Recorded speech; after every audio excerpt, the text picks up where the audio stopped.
hermanos, damos muchas gracias al Señor. Hemos tenido muchas reacciones a esta serie que estamos tratando y que estamos compartiendo sobre razones que tenemos para congregarnos. Y durante la semana me llaman personas, me escriben preguntándome las razones, preguntándome hasta en tal situación debo congregarme. Alguien me llamó y me preguntó porque una persona que está recluida en un hospital porque está pasando por un proceso de salud y está en el hospital, es cristiana, y dile al pastor que ¿qué hago yo? Digo, hermano, mire, eso no es con usted. El Señor entiende.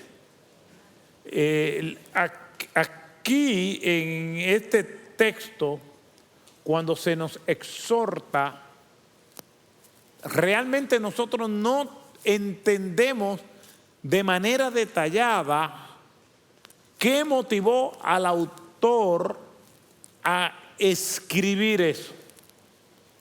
O sea, nosotros no tenemos detalles en el texto de qué estaba ocurriendo de manera muy puntual y particular. No lo dice el texto. Estamos en Hebreos capítulo 10, verso 25.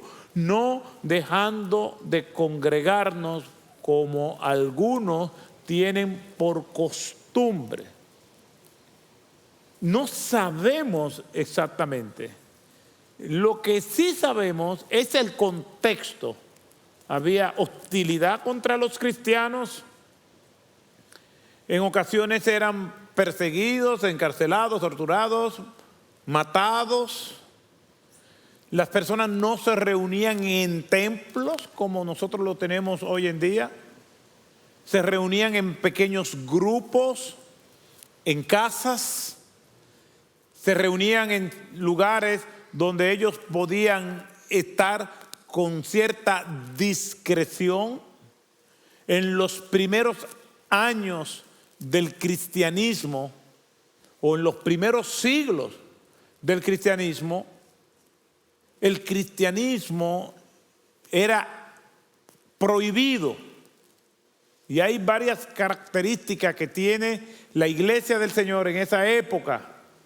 Era prohibida, eran perseguidos los cristianos, eran pequeños grupos. Entonces, esas características no los hacían muy visibles. Sin embargo, lo que sí nosotros sabemos es que crecía cada vez más la iglesia. Como vemos en los primeros capítulos del libro de los Hechos, dice que ellos se multiplicaban y crecía el número de los discípulos. Vemos que en el primer sermón de Pedro se añadieron a la iglesia como 3,000 personas, en el segundo como 5,000. Era algo extraordinario, era como un fuego que iba arrasando. Se expandía el pueblo de Dios.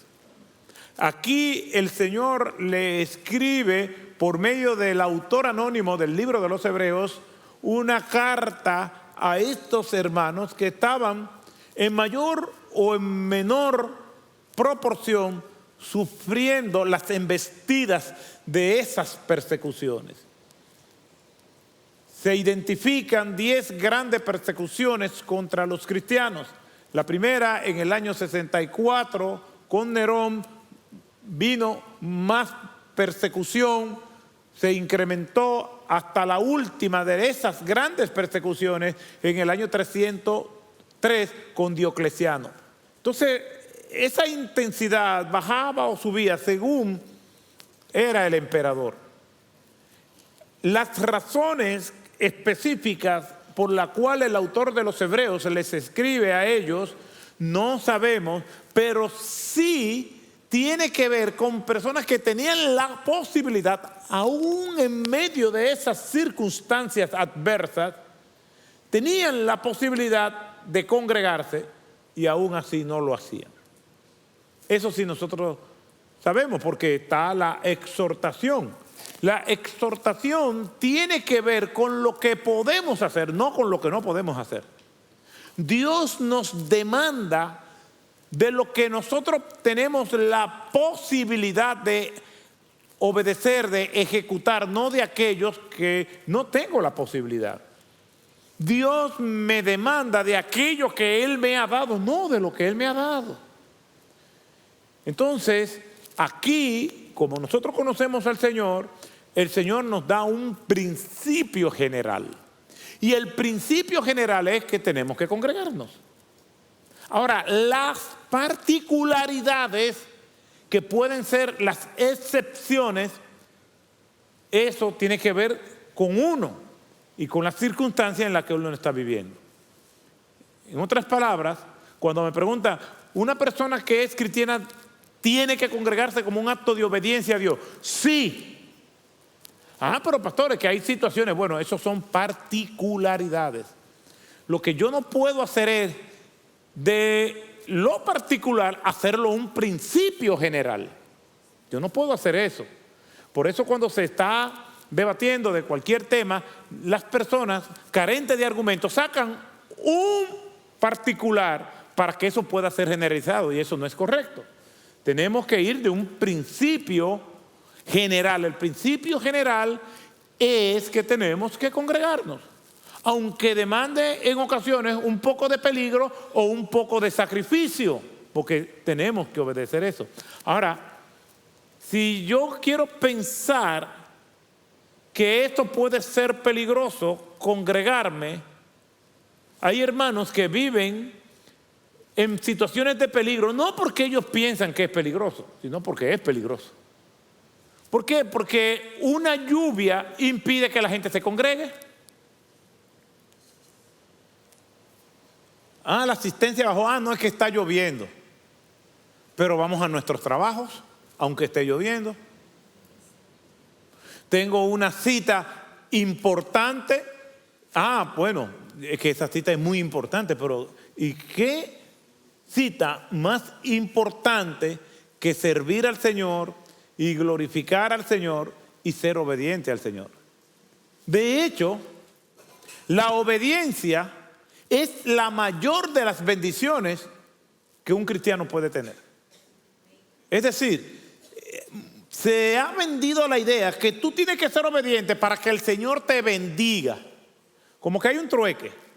Si tú me bendices, entonces yo te voy a obedecer. O yo te voy a obedecer si tú me bendices. Como luchó Jacob contra el ángel de Jehová. Y en la lucha que me decía, si no me bendices, no te va. Y tenemos al Señor agarrado ahí. Tiene que bendecirme para yo soltarte. Y no funciona así la vida cristiana. Dios no tiene por qué negociar con nosotros, ni acepta sobornos. El decir, yo voy a ser obediente para que el Señor me bendiga. ¿Y qué tal si el Señor te dice que no te va a bendecir?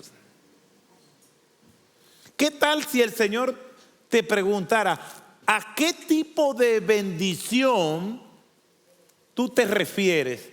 Porque normalmente hemos escuchado tanto acerca de que el Señor te va a prosperar y te va a bendecir económicamente, que nosotros normalmente asociamos las bendiciones a lo material.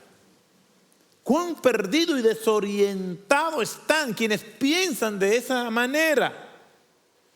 La mayor bendición ya nosotros la tenemos, y es de ser declarados hijos de Dios. Mas a todos los que le recibieron, a los que creen en su nombre, le dio potestad de ser hechos hijos de Dios. Usted se imagina semejante título, que no lo merecemos, no nos lo podemos ganar, y el Señor, por el puro afecto, su voluntad, nos eligió y nos hizo sus hijos. No porque nosotros lo escogiéramos a Él, sino porque Él nos escogió a nosotros. Algo que no estaba a nuestro alcance hacerlo. Esa es la mayor de las bendiciones. Y esas bendiciones continúan cada vez que yo obedezco. El Señor, en su misericordia, me da la oportunidad de tener la gratificación y el gozo de ser obediente a Él. Esa es la mayor de las bendiciones. Entonces no podemos decir, bueno, el Señor me va a bendecir porque yo me estoy congregando. Sí, te va a bendecir, pero no necesariamente como tú piensas o como yo pienso o como esperamos. Nos va a bendecir como Él entienda que tiene que bendecirnos. En ocasiones puede ser que implique prosperidad, pero otras veces no. Entonces, las razones que tenemos para congregarnos, como nosotros ya hemos visto, son variadas y el Señor nos da la oportunidad de nosotros ser obedientes y sentir el gozo que Él tiene al nosotros reunirnos y congregarnos. Vayamos al texto una vez más, vayan conmigo a Hebreos, capítulo 10, versículo 25. Hasta ahora hemos visto que esta es una exhortación para todo creyente. En segundo lugar, vimos que es una mala práctica que debemos resistir. En tercer lugar, que es un medio para crecer juntos, y ahí estamos. ¿Por qué? Porque el texto dice, sino animémonos unos a otros. Así que vamos a leer el texto completo. No dejando de congregarnos, como algunos tienen por costumbre, sino exhortándonos unos a otros, y mucho más al ver que el día se acerca. El Señor añada bendición a su palabra. El autor del libro de los Hebreos, en este pasaje, dice además que nosotros cuando nos congregamos y cuando no nos congregamos, o mejor dicho, cuando nos congregamos o no estamos congregándonos, una característica del verdadero creyente es que siempre tiene que tener una actitud de animar al otro. El texto dice, en vez de dejar de congregarse, como algunos tienen por costumbre, deben congregarse y anímense unos a otros. El autor muestra la conveniencia que hay en congregarse, todas las ventajas. La primera parte del texto tiene que ver con una exhortación negativa, con un acento negativo. No dejen de congregarse, paren esa mala práctica de no ir donde está el pueblo adorando a Dios. Dejen de practicar eso. Y después viene con una parte positiva. Al contrario de dejar de congregarse, entonces tienen que congregarse, y en ese acto de congregarse tienen que animarse los unos a los otros. La conveniencia, la ventaja de las reuniones de los creyentes y poder animarse mutuamente como un gran medio de gracia para crecer. Una experiencia negativa con un hermano, con una hermana, no significa que debes dejar de congregarte.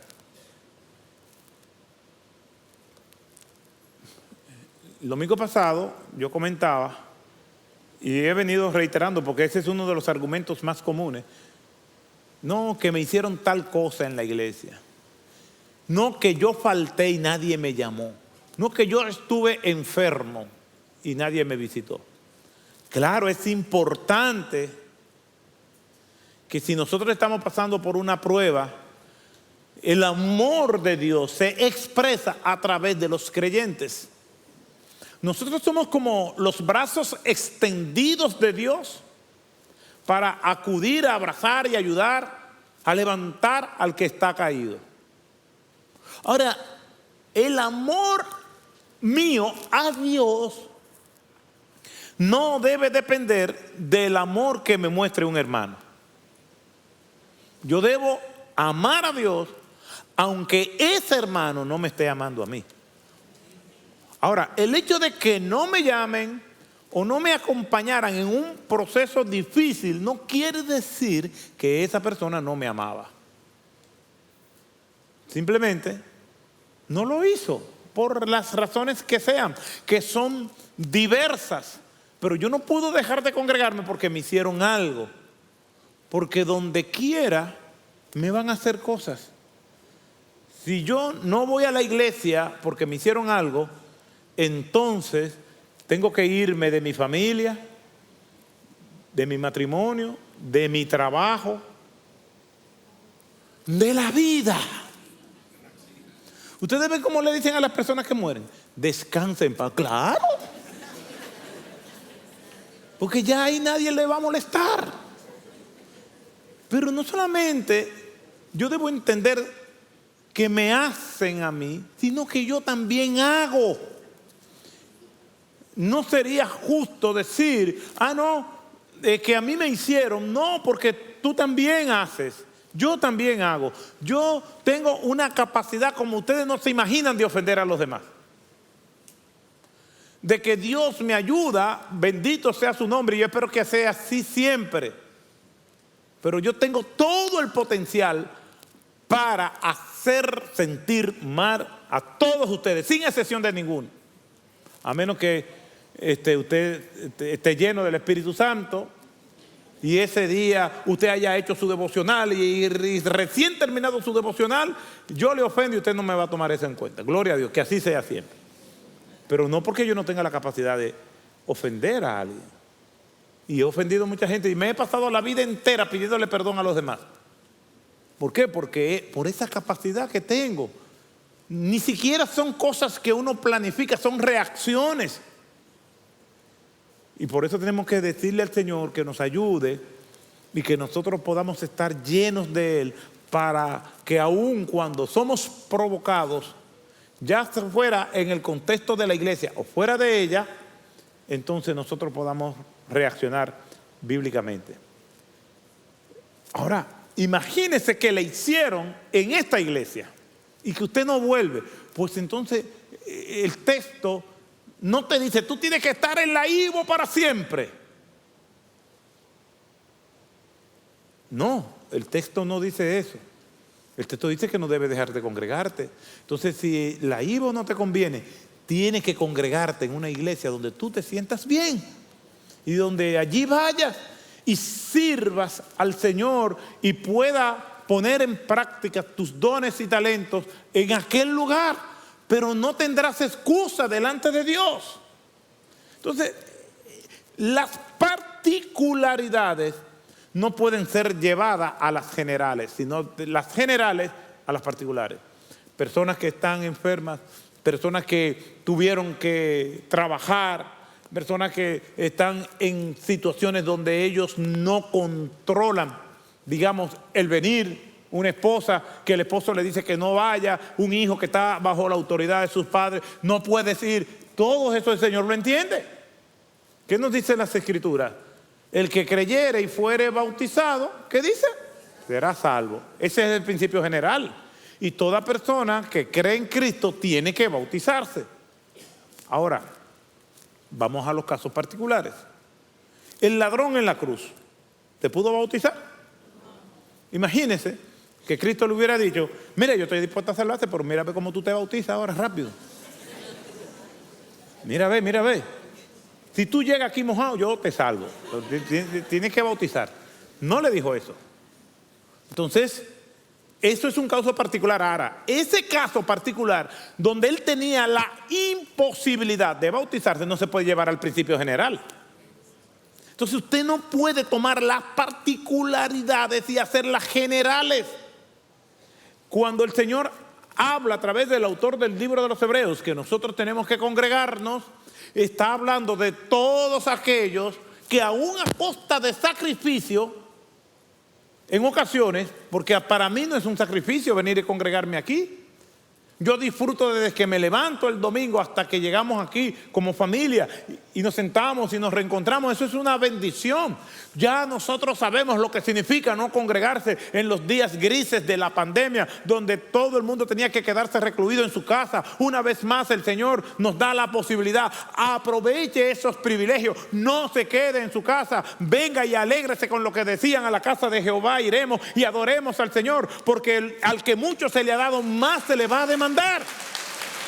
Aprovecha el privilegio. Mientras más privilegiados somos, mayor va a ser la demanda del Señor por los privilegios que nos da. No confunda privilegio con derecho. ¿Por qué? Porque en los privilegios no todo el mundo lo tiene, y hay lugares donde la gente desearía congregarse. Yo entiendo que la pandemia, una de las lecciones que nos dio es valorar la belleza, el gozo, la emoción de venir y reunirnos como grupo, como multitud, y juntos alabar y bendecir el nombre del Señor. Eso es un gozo que se me sale del corazón. Yo disfruto estar aquí, ver a los hermanos, ver cómo podemos saludarnos, ver cómo podemos compartir, ver cómo está pasando incluso por situaciones y las podemos hablar. Eso es hermoso. Valórenlo en el nombre de Jesús. Ahora, cuando comencé esta serie, yo no lo hice porque nosotros tengamos dificultad de convocatoria. Al contrario, nosotros tenemos 3 años, más de 3 años en este lugar, y desde mi óptica, como se ve, esto se ve lleno. Y nosotros llevamos la estadística de cómo el Señor ha venido respaldando este ministerio para su gloria y su honra. Y si las proyecciones siguen así, nosotros vamos a tener que dar 2 cultos pronto. Pero nosotros veníamos de 3 servicios cuando estábamos en el otro local. Bendito sea el nombre del Señor. A Él sea la gloria y la honra. Ahora, ¿qué significa eso? Bueno, esto es para que nosotros recordemos, como Pablo le decía a Timoteo: persiste pues en lo que has aprendido. Es para que ahora que estamos viendo ese respaldo de Dios, nosotros sigamos abriendo nuestra boca, compartiendo el Evangelio, invitando a las personas para que vengan aquí y que juntos nosotros podamos alabar al Señor. Ahora que el Señor está haciendo que su viento sople. ¿Cuándo usted vuela la cometa? ¿Cuando hace viento o cuando no hace viento? Cuando hace viento. Yo recuerdo cuando niño que yo me pasaba en vacaciones corriendo para aquí y para allá, y mi madre me decía: muchacho, ven, tú no ves que no hay prisa. Deja, porque es que si no hay viento, no. El viento es lo que hace que sople la cometa. Hay veces que Dios hace soplar su viento en una ocasión más que otra. Y el viento del Señor está soplando. Ahora es que hay que volar la cometa. Saque su boleta y comience a volarla. Que el Señor se va a encargar de hacer expandir su palabra. Pero para que la palabra corra, yo tengo que hablarla. Yo tengo que compartir el Evangelio. Yo tengo que invitar a las personas para que vengan a escuchar la palabra de Dios. Yo tengo que hacerlo porque el Señor está haciendo algo especial y hermoso. Pero yo tengo que ser obediente al Señor. Y considerémonos unos a otros al amor y a las buenas obras. Dice el versículo anterior, que es el versículo 24. Quiere decir que el Señor nos anima a que nosotros nos animemos con estas palabras y nos dé el privilegio de ver el resultado de lo que nosotros estamos haciendo. No todo el mundo tiene esa bendición. El texto dice: animémonos unos a otros. En el contexto en que se da esto, en que se hace esta exhortación, era común que los moralistas griegos a menudo impartían conferencias acerca del amor y de la concordia entre los seres humanos. en esos tiempos, no había que ser cristiano para tú escuchar un mensaje acerca de la buena voluntad. De hecho, Platón enseñaba acerca de las virtudes. Lo mismo anterior a Platón lo hacía Sócrates y Aristóteles. Ellos hacían énfasis marcados en que no solamente eran las habilidades y las destrezas intelectuales, por eso había cierta tensión entre ellos y los sofistas. ¿Por qué? Porque los sofistas, lo más importante para ellos era el debate, no tanto el carácter. Pero estos tres filósofos hablaban mucho acerca de la virtud y de la piedad de la gente y enseñaban acerca de la concordia y de las buenas relaciones. Quiere decir que el texto está diciendo, animémonos unos a otros. Los maestros judíos también amonestaban en contra de un espíritu separatista e inclusive a veces combatían a los esenios que se habían separado y que oraban de espalda a Jerusalén porque el templo se había corrompido. Era importante eso, de que podamos tener esa actitud de buscarnos y animarnos. ¿Por qué? Porque nosotros somos hijos del Señor. Él es nuestro Padre y Él nos manda a que nosotros hagamos eso. En el libro de los Hechos hay un episodio que causa atención. Vemos la iglesia que está siendo bendecida, está creciendo, está siendo prosperada, pero vemos un episodio donde vemos que aún en esa iglesia, que tenemos la tendencia de idealizarla, comenzaron las tensiones. Y dice en el capítulo 6 del libro de los Hechos, versículo 1, que hubo murmuración de los griegos contra los hebreos, porque las viudas de los griegos eran desatendidas en la distribución diaria de alimentos, entre paréntesis. ¿Qué estaba sucediendo aquí? La iglesia creció extraordinariamente y los discípulos, que eran los pastores de la iglesia, los apóstoles, eran los pastores, pues se les salió de control porque era demasiada gente. Hay una explosión demográfica en la iglesia. La población creció, bueno, partiendo de que en el primero de los sermones de Pedro fueron 3,000, en el segundo 5,000, haciendo un cálculo literal, son 8,000 personas. Se reunían en las casas. La logística de eso, póngase a pensar. Entonces, ellos tenían la costumbre de ayudar a los necesitados. Y en el texto dice que hubo murmuración de parte de los griegos. Ahí, cuando dice de los griegos, se refiere a los judíos de influencia griega, que habían estado en la diáspora, habían vivido fuera de Judá y eran más abiertos y se exponían mucho a los gentiles, a los que no eran judíos, y probablemente tenían amigos que no eran judíos. Entonces esos vieron que sus mujeres viudas, cuando se repartían los alimentos, ellas nunca tocaban. Entonces murmuraron contra los hebreos. Cuando dice hebreos, es judíos de tradición hebrea, que no se mezclaban con los gentiles, aún siendo cristianos. Es decir, es como un cristiano que sea racista o que tenga prejuicio racial contra otra raza. Eso es algo que yo no entiendo. ¿Cómo una persona, siendo cristiana, va a despreciar al otro por el color de su piel, por su país de origen? No entiendo eso. Pero así es el pecado. Entonces estaban despreciando a estos judíos que no eran judíos como ellos entendían que debían de serlo. Entonces aquí encontramos con un problema de prejuicio racial en el seno de la iglesia. ¿Cómo puede ser posible? Aquí el texto lo que nos está diciendo es animémonos unos a otros. En vez de despreciar a tu hermano, anímalo. En vez de ignorarlo, anímalo. En vez de esquivar la mirada y mucho menos darle un saludo, busca a ese hermano. No puedes pensar bajo ningún concepto que el Señor va a estar escuchando tu oración si tú tienes alguna animadversión contra un hermano. No pienses eso, ni ores, no pierdas tu tiempo, porque el Señor no te va a escuchar.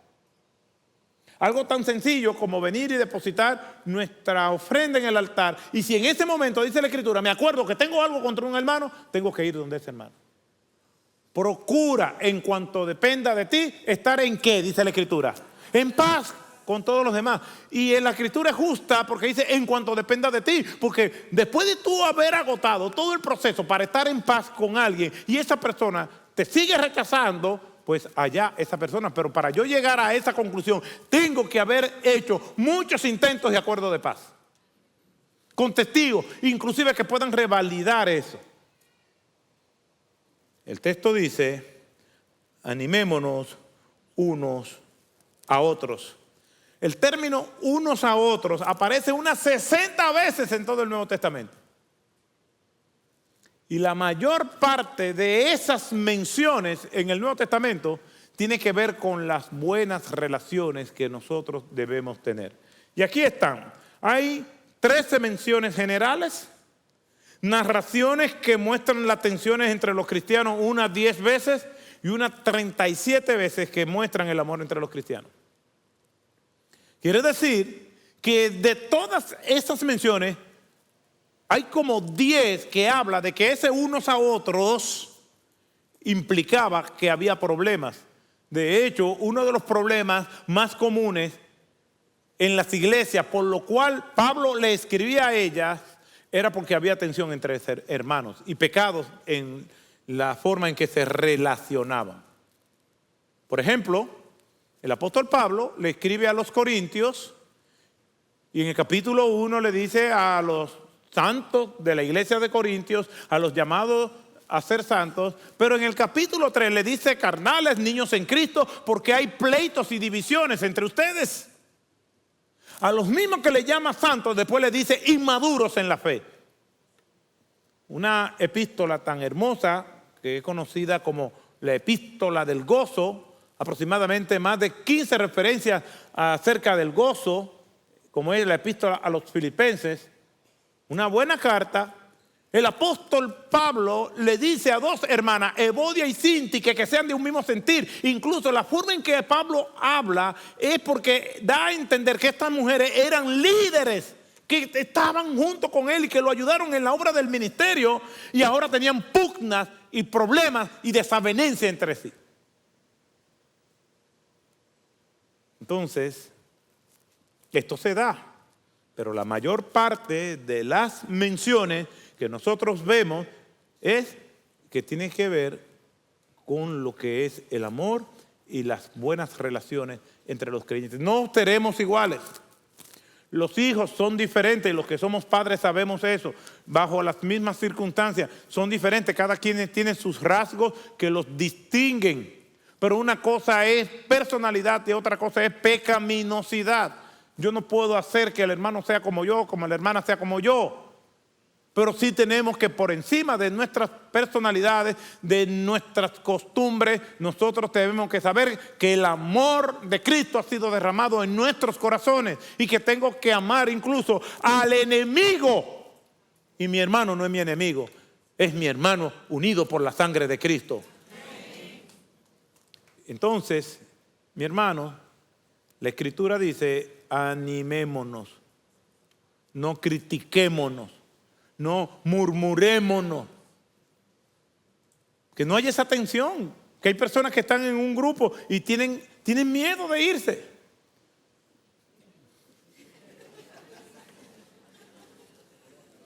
Y cuando se van, me tengo que ir, en su boca quedo. ¡Uf! Y se van. Buen provecho, le dicen. Otros dicen, ojalá te indigeste y habla de mí. Pero, hermanos, se supone que Dios nos ha dado de su espíritu para que nosotros podamos reconciliarnos,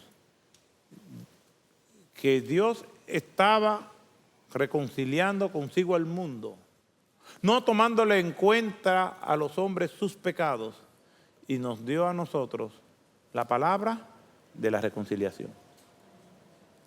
A mí no me sorprende que pueda haber choques y tensiones entre creyentes. A mí no me sorprende. He tenido que escuchar muchísimas cosas. Y pastor, ¿y qué usted piensa? No, eso es normal. Es normal. Lo que no es permitido y por lo tanto anormal es que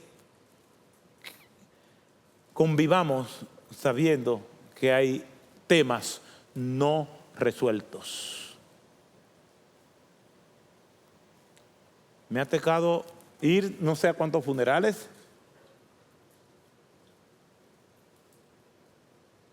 La semana pasada estuve en 2 y lo he visto de todas formas. Modestos, con mucho lujo y pompa, con familias unidas, con familias divididas, con mucha gente, con poca gente. Pero estuve en uno en particular que nunca había visto tantas coronas de flores en un funeral. Tantas coronas llegaron que las personas de la funeraria dicen, miren, ya no tenemos dónde ponerla. Yo conocí a la persona que falleció.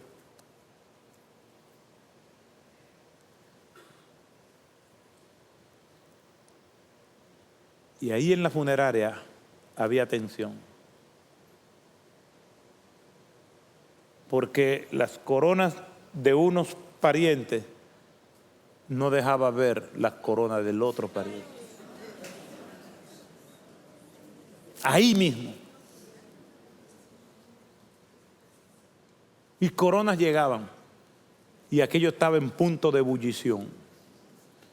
Yo nada más quería que me dieran mi turno y yo hacía así de una vez.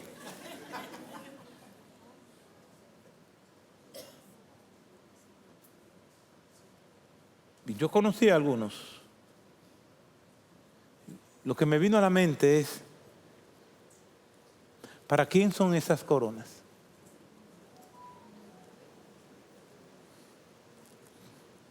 ¿Se ha preguntado eso? Usted está en un funeral, ¿para quiénes son las flores?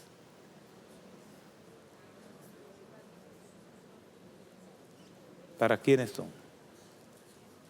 Porque ahí, en ese ataúd, no hay nada. Un cuerpo sin vida.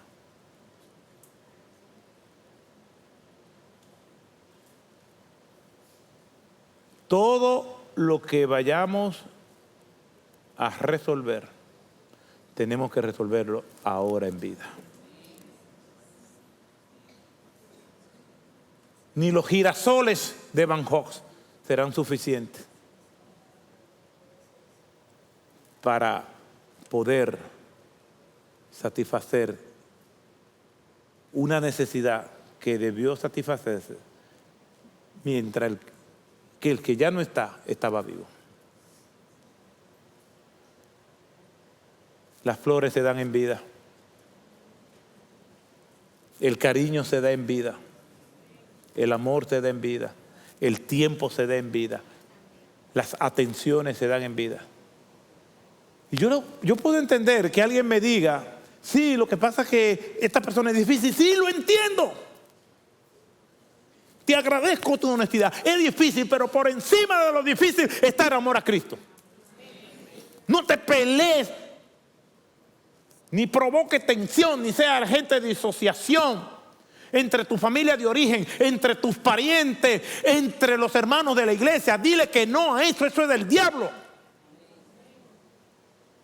El Señor nos ha llamado a nosotros sembrar nuestros corazones de amor, de mansedumbre, de piedad, de justicia, de disciplina, para que de eso que estamos llenos podamos compartirlo con los demás. Independientemente de lo difícil que sea el otro. Porque al que es fácil, yo lo reconozco, hay personas que son fáciles de amar. Hay personas que son compatibles, lo que le llamamos química. Yo hago química con esa persona. Sí, que son encantadoras, que tú te puedes pasar el día entero con ellas. Y hay otros que tú tienes, vamos arriba. Y respira hondo. Y viene y ora, Señor, voy a esta reunión, ayúdame, revísteme de tu Espíritu Santo. Pero como quiera, tienes que amarlo a todos, a lo fácil y a lo difícil. Y dile al Señor que te ayude. ¿Sabe por qué? Porque también Él puede decir que ellos respiren profundo cuando te vean a ti.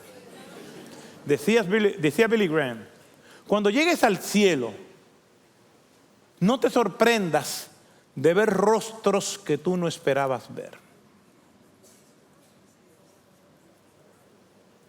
Porque es posible que ellos se sorprendan al verte a ti también. ¡Uy, tú estás aquí! Pero soy muy... ¡Oye, la eternidad contigo aquí! Pues entonces comencemos ahora. ¡Wow! La eternidad con este aquí.